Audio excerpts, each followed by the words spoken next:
नमस्कार आदरणीय भाई बहन माता पिता लोग, हम शिवनंदन जायसवाल नेपाल के लुम्बिनी प्रदेश रूपंदेही जिला मर्चवार से आप लोगों के समक्ष ये वीडियो संदेश के मार्फत हम कुछ अपने विचार के रखल चाहत बाटी और हमार आशा अपेक्षा बा कि ई विचार के ज़्यादा से ज़्यादा लोगन तक साझा कई के पहुँचौले में मदद कई जाई। आगे हम अपनी बात के सीधा रखल चाहत बाटी। ई सब लोगन के जानकारी हो चुकल बा कि नेपाल में स्थानीय सरकार के निर्वाचन विक्रम संवत 2079 साल बैशाख महीना के 30 गते हुए जा रहा बा। ई स्थानीय चुनाव के लेके देश में पूरा चुनावी सरगर्मी बढ़ल बा। जगह जगह पे तमाम पार्टी, तमाम स्वतंत्र नेता लोग, बड़ा सदस्य से लेके गांव पालिका या नगर पालिका के अध्यक्ष, उपाध्यक्ष, वार्ड अध्यक्ष, मेयर, उपमेयर इत्यादि पद पर अपने जीत के सुनिश्चित बनावे खातिर एक से एक योजना, एक से एक प्रचार प्रसार, एक से एक प्रतिबद्धता घोषणा पत्र, एक से एक प्रकार के तौर तरीका के लोग अपनावत बाटे। ई स्वाभाविक भी बा। हर पार्टी या हर नेता लोग चुनाव में जीते के ही उम्मीद रखला, बगैर अंतिम में एक ही व्यक्ति या उम्मीदवार के विजय होला। आम जनता के बीच में जवन एजेंडा के लेके जाई जाला या जवन मनोवृत्ति के प्रसारण कई जाला, जौने किस्म के एक माहौल बनाला, वही किस्म के जनमत के निर्माण होला। आदरणीय जन समुदाय, अब हम कुछ विशेष बात के रखल चाहत बाटी कि आज हमन के नेपाल संघीय लोकतांत्रिक गणतंत्र नेपाल बा, जहाँ जौने के नेपाल के संविधान 2072 के प्रस्तावना में ही स्पष्ट रूप से लिखाइल बा कि नेपाल एक बहुभाषिक, बहुजातीय, बहुसांस्कृतिक, बहुधार्मिक, बहुभौगोलिक, सार्वभौम सत्ता संपन्न राष्ट्र हो।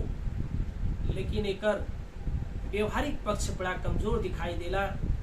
आज बड़ा कहलाए वाला पार्टी या छोटा कहलाए वाला पार्टी के पास में हमन के भाषा, संस्कृति, इतिहास, सभ्यता, कला के उत्थान, पुनरुत्थान, संवर्धन, प्रवर्धन, ओकर विकास, विस्तार, प्रचार प्रसार खातिर कौनो ठोस स्पष्ट योजना, स्पष्ट दृष्टिकोण, स्पष्ट परिकल्पना देखे के, पढ़े के नहीं मिलत बा।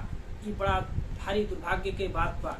आज संघीयता के रक्षा कई के ई बहुभाषिक देश के हमन के संविधान अनुसार एकर रक्षा कईल बहुत भारी जरूरी बा, कि आज के आवश्यकता बा।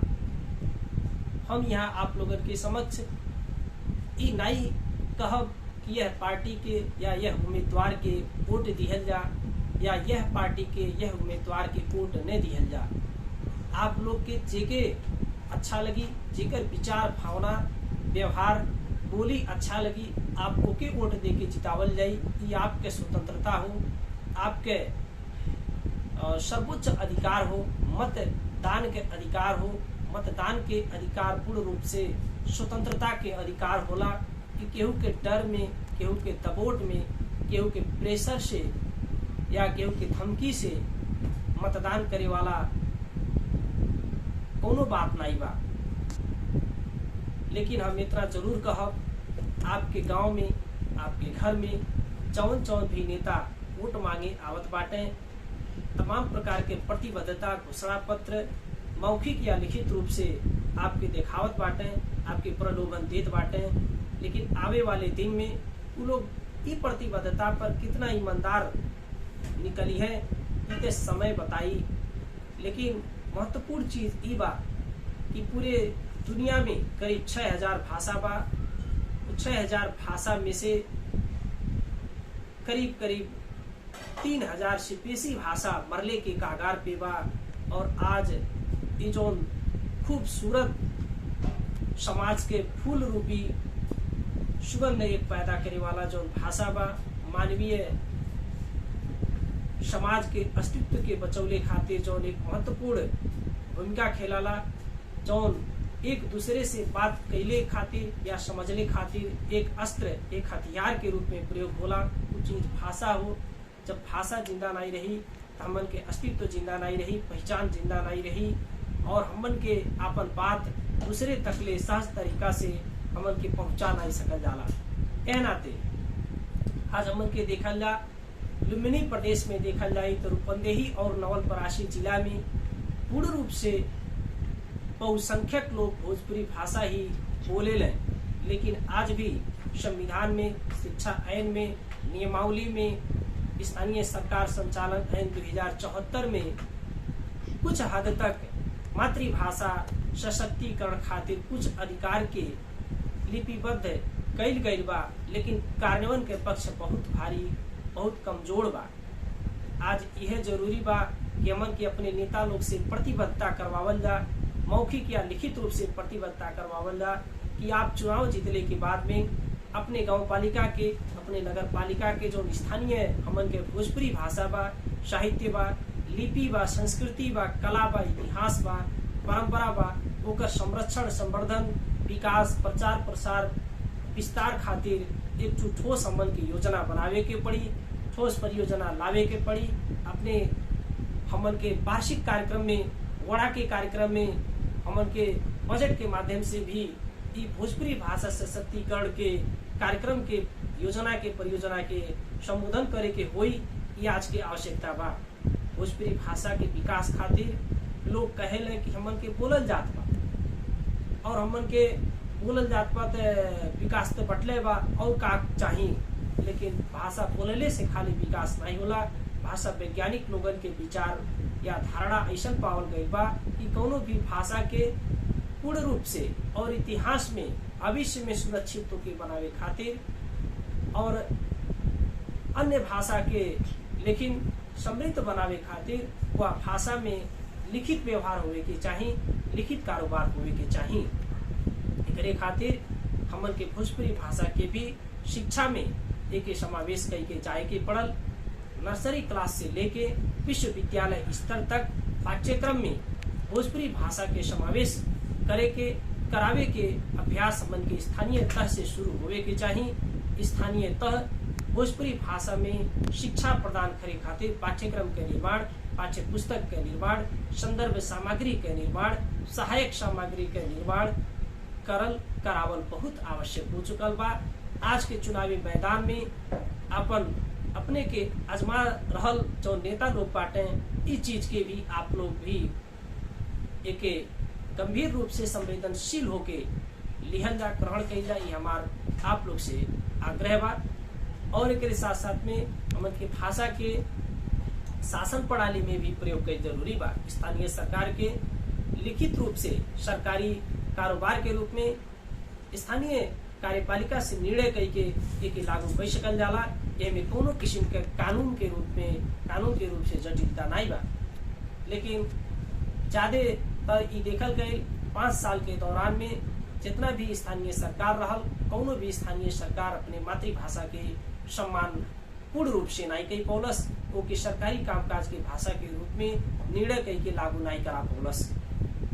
आगे हम कहल चाहब कि स्थानीय हमन के जो भोजपुरी भाषा बा, भोजपुरी भाषा के शिक्षा और जन सरकारी कामकाज के साथ साथ आम संचार के माध्यम में, चाहे वो प्रिंट मीडिया हो, इलेक्ट्रॉनिक मीडिया हो, ऑडियो मीडिया हो, वीडियो मीडिया हो और सोशल मीडिया हो, ओकरे बाद में ऑनलाइन मीडिया हो, कोनो भी प्रकार के जो आम संचार के माध्यम बा, मीडिया एंड मास कम्युनिकेशन में ये हमन के भोजपुरी भाषा के बढ़ावा देवे के पड़ल, समावेश करे के पड़ल। संस्थागत योजनाबद्ध रूप से ये भाषा के विकास खातिर मीडिया के माध्यम से भी आगे आवे के पड़ी। भोजपुरी भाषा में संचालित मीडिया के ई स्थानीय सरकार अनुदान देवे वाला नीति ले आवे, ओके प्रवर्धन करे वाला नीति लेके आवे। एकरे साथ साथे शिक्षा, शासन, संचार के साथे भोजपुरी भाषा में लिखित साहित्य के प्रवर्धन खातिर भोजपुरी में कथा, लोक कथा, गीत, नाटक, उपन्यास, कविता लगायत के तमाम विधा के लिखित साहित्य सृजना कराई के या पारंपरिक साहित्य के, लोक साहित्य के संकलन करके ओके मुद्रित सामग्री के रूप में, किताब के रूप में, ऑडियो वीडियो के रूप में, डॉक्यूमेंट्री के रूप में, सीरियल के रूप में ओके प्रकाशन और प्रसारण करावे खातिर भी गांव पालिका के पास में, नगर पालिका के पास में ठोस योजना रहे के चाहिए। ऐसा योजना खातिर अपने अपने नेता सब की हमन की प्रतिबद्धता करावल बहुत भारी जरूरी आई गई बा। यही के साथ साथ भी हमन के जो इतिहास बा, कला पक्ष बा, हमन की संस्कृति पक्ष बा, तमाम तर त्योहार जो लोप हो जाए वाला अवस्था बा, ओकर जो बढ़िया पक्ष बा ओके पर्व के रूप में, उत्सव के रूप में, महापर्व के रूप में, महोत्सव के रूप में और प्रतियोगिता के रूप में ओके संरक्षण करे खातिर पुरस्कार के व्यवस्था, तमाम विशिष्ट योजना के आवश्यकता, परियोजना के आवश्यकता, प्रशिक्षण के आवश्यकता बा, कार्यशाला, गोष्ठी, सेमिनार कैले के जरूरी बा। ओके क्रमशः यह भोजपुरी क्षेत्र में लगे वाले व्यक्ति के एक प्रकार से जनशक्ति विकास के लिए, ह्यूमन रिसोर्स डेवलपमेंट के लिए, मानव संसाधन विकास खातिर, भोजपुरी के स्पेशल जनशक्ति के निर्माण खातिर, विकास खातिर, प्रवर्धन खातिर भी वह संबंध में भी योजना लाई बहुत भारी जरूरी बा। तब मात्र हमन के अपन भाषा, संस्कृति, साहित्य, कला, इतिहास के सही ढंग से प्रवर्धन हो सकी, सही ढंग से होकर विकास हो सकी। कहे खातिर नेता लोग तो प्रतिबद्धता कई देले, लेकिन अपने आत्मा से, अपने दिल से, अपने जो महतारी के भाषा बा, अपने बाप के भाषा बा, अपने गांव घर के भाषा बा, ई भाषा के उत्थान खातिर अगर हमन के यही के नेता लोग, यही के समाज के लोग, यही के वोट देवे वाले व्यक्ति लोग नहीं जीतल जाई, तो बाहर के लोग, विदेश के लोग या जे ही भाषा नहीं बोलता, केंद्र में शासन सत्ता करत पा, उ नेता लोग, उ पार्टी लोग वास्तव में यह संबंध में बहुत ज्यादा आगे बढ़ के काम नहीं करी। ए नाते जेकर आवश्यकता बा, जे वह क्षेत्र से जुटल बा, उन्हीं के एक कदम आगे बढ़ा के लगल जरूरी बा। आज चुनावी मुद्दा के रूप में हमन के मातृभाषा के सशक्तिकरण वाला मुद्दा, मातृभाषा के योजनाबद्ध विकास करे वाला मुद्दा के समावेश करके जाई जा। ई बहुत दिन से करीब जब से चुनावी प्रक्रिया के प्रारंभ भइल है, तब से हमें के हर पार्टी के दस्तावेज के, हर नेता के दस्तावेज की प्रतिबद्धता के ओके अध्ययन कैली है, लेकिन इतना अध्ययन कैले के बाद में भाषिक, साहित्यिक और सांस्कृतिक मुद्दा के समावेश न कैले के वजह से अभी तक ले हम ओके अवलोकन करत रहली। लेकिन अब आय के चुनाव एकदम करीब आ गई बा, ए नाते हमके रहाइश नहीं रह गए और हमके ई बात के आप तक ले पहुँचावे के हम बाध्य बाटी। हो सकाला ये बात आप लोगन की पसंद नहीं आवे, हो सकाला यह बात से आप लोग सहमत नहीं होवल जाए, हो सकाला ये बात आप लोगन के फीका लगे, उतना महत्वपूर्ण मुद्दा के रूप में न लगे। ये आपके विचार हो, आपके स्वतंत्रता हो, लेकिन इसे हमके कोनो आपत्ति नहीं बा कि लोग हमारे विचार के कौने रूप में ग्रहण कराता, लेकिन हम विश्वस्त बाटी, हम पूर्ण रूप से अपने आप में स्पष्ट बाटी कि जो हम भाषिक अधिकार के, भाषिक मानव अधिकार के मुद्दा के करीब 2056 साल से, आज से 22 साल से पहले से हम जो उठा रहा बाटी, ये अपने आप में बहुभाषिक देश चौनी नेपाल बा, ओकरे लिए हम राष्ट्रीयता के मुद्दा के रूप में एक उठावत बाटी। ये महत्वपूर्ण मुद्दा बा, ये मानव अधिकार के मुद्दा हो, समुदाय के अधिकार के मुद्दा हो और जनता के अधिकार के मुद्दा हो, न कि हमारी व्यक्तिगत कोनो मुद्दा हो। केवल नेपाल भर में मात्र ही भाषा के अधिकार के मुद्दा, ये केवल भोजपुरी अधिकार के मुद्दा यही बार मनाई उठल बा। पहाड़ में भी मगर, गुरुङ, राई, लिम्बू जैसा भाषा बा, वो भाषिक पक्ष भी एक किस्म से आंदोलन करके अधिकार के मुद्दा के रूप में आगे बढ़ावत बाटे।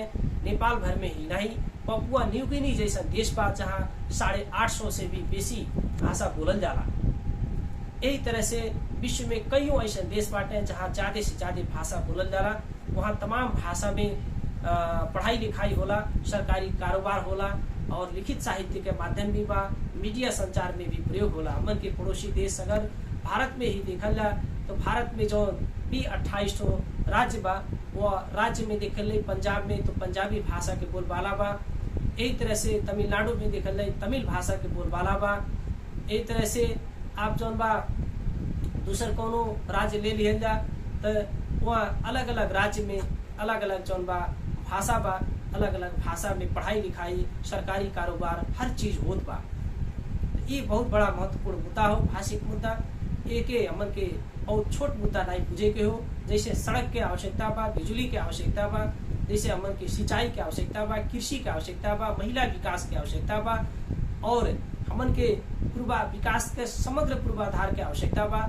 एहू के भी एक जो पूर्वाधार के विकास के रूप में भाषा के संस्कृति के विकास के मुद्दा के भी हमन के ग्रहण करके ओके महत्वपूर्ण संवेदनशील मुद्दा बना के आगे बढ़ल और आगे बढ़ावल बहुत ज्यादा जरूरी बा। जहाँ तक भोजपुरी भाषा के बात बा, ये आप लोग जरूर जानकार हो कि भोजपुरी नेपाल का तीसरा सबसे बड़ा भाषा बा, जौन की लुम्बिनी प्रदेश और बागमती प्रदेश 2 नंबर यानी मध्य प्रदेश में मुख्य रूप से एक आधार क्षेत्र बा।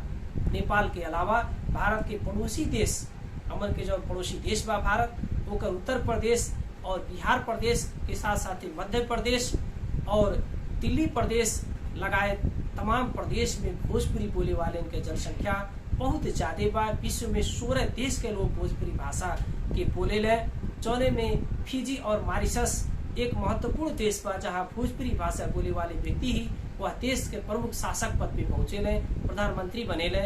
और भोजपुरी भाषा बोले वालन के जनसंख्या पूरे विश्व में 25 करोड़ बा, ऐसा लोगन के मान्यता बा, ऐसा आंकड़ा बतावाला। और 16 देश में 25 करोड़ के जनसंख्या में बोलल जाए वाला इतना बृहद भाषा बा ई भोजपुरी, जौने में हजारों किताब के रचना हो चुकल बा। और भोजपुरी भाषा में आपके हम ही जानकारी करावल चाहत बाटी कि मास्टर डिग्री PhD तकले कोर्स भी निर्माण हो चुकल बा और पढ़ाई भी हो रहा बा भारत में। और नेपाल में भी कक्षा 1 से 12 तकले भोजपुरी भाषा के पठन पाठन के आधार तय हो चुकल बा, लेकिन कार्यान्वयन के पक्ष कमजोर बा। यही पक्ष के अमन की मजबूती से उठावल जरूरी बा। जैसे नेपाली भाषा, हिंदी भाषा या अंग्रेजी भाषा जितना महत्वपूर्ण बा, वही तरह से हमन के महतारी के भाषा, हमन के गांव समाज के भाषा, महिला के भाषा, ये दलित के भाषा, पिछड़ा वर्ग के भाषा, हमन के लइकन के भाषा, ये सब जो भोजपुरी भाषा बा ये उतने महत्वपूर्ण बा। भाषा कोनो बड़ा भी नहीं होला, कोनो भाषा छोट भी नहीं होला, कोनो भाषा कमजोर भी नहीं होला, कोनो भाषा अत्याधिक बलशाली भी नहीं होला। हर भाषा के समान स्तर बा, समान अधिकार बा। हर भाषा बोले वाले एक आम नागरिक के अधिकार एक कोनो भी नागरिक के अधिकार से कम आकलन नहीं कर सकल जाला। ए नाते हमन के भाषा महत्वपूर्ण बा, हमन की भाषा संवेदनशील बा।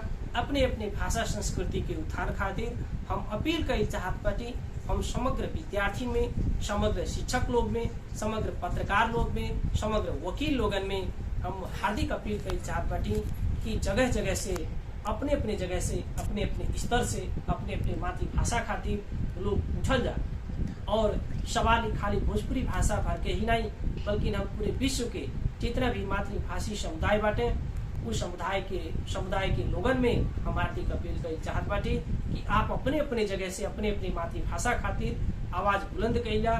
चुनावी मुद्दा के रूप में एक समावेश करवाई के आवे वाले जौनी बैसाख 30 गते के बाद में जौन स्थानीय सरकार हमन के समाज में एक नया सरकार आवत बा, ई स्थानीय सरकार तदानुकता के साथ, योजना के साथ में और एक अनिवार्यता के साथ में मातृभाषा सशक्तिकरण के योजना परियोजना के अपने वार्षिक कार्यक्रम में समावेश करके वड़ा से लेके गांव पालिका स्तर तक के कार्यक्रम में समावेश करके लेके जाए।